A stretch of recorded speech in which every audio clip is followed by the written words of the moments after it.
কুষ্টিয়ায় বাড়ির ছাদ থেকে ফেলে এক কলেজ ছাত্রকে হত্যার অভিযোগ উঠেছে। মঙ্গলবার রাতে শহরের কোর্টপাড়া এলাকায় এই ঘটনা ঘটে। পরিবারের অভিযোগ, টাকার জন্য একটি পক্ষ কয়েকদিন ধরে তাকে হুমকি দিয়ে আসছিল। এই ঘটনায় জিজ্ঞাসাবাদের জন্য রুবেল হোসেনের 4 বন্ধুকে আটক করেছে পুলিশ।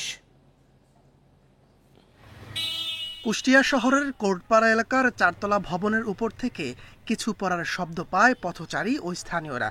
কাছে গিয়ে দেখতে পান পা ও গামছা দিয়ে মুখ বাঁধা অবস্থায় ফেলে দেওয়া হয়েছে এক যুবককে। তাকে উদ্ধার করে কুষ্টিয়া জেনারেল হাসপাতাল এবং পরে উন্নত চিকিৎসার জন্য রাজশাহী মেডিকেলে নেয়ার পথে মারা যায় সে। খাস করে একটা সাউন্ড হইল, তো আমরা ভাবছি যে ধরনের ট্রান্সমিটার ব্লাস্ট হয়েছে বা এরকম কিছু। পরে দেখলাম যে ওই জায়গায় একটা ছেলে পড়ে আছে, ওর পায়ে আবার চিকন একটা কারেন্টের তার মতো পেছানো ছিল।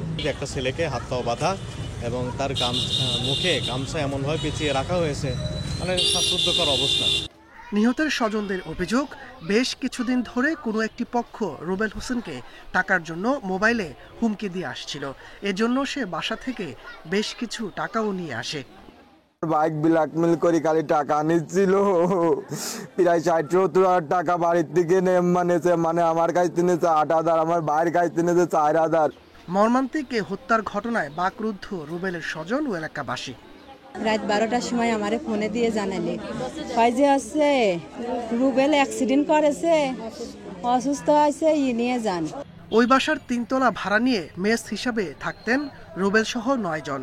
ঘটনায় জড়িত সন্দেহে রুবেলের 4 বন্ধুকে জিজ্ঞাসাবাদের জন্য আটক করা হয়েছে।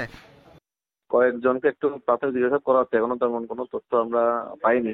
জাস্ট আমরা একটু আশা করি তাদেরকে জিজ্ঞাসাবাদ করার পরে কিছু পাওয়া যাবে, তবে এখনো পাইনি, যেহেতু আর অগ্রগতির মধ্যে বলা যাচ্ছে না।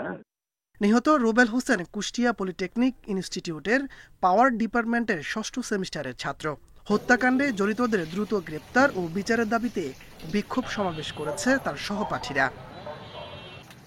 Independent news.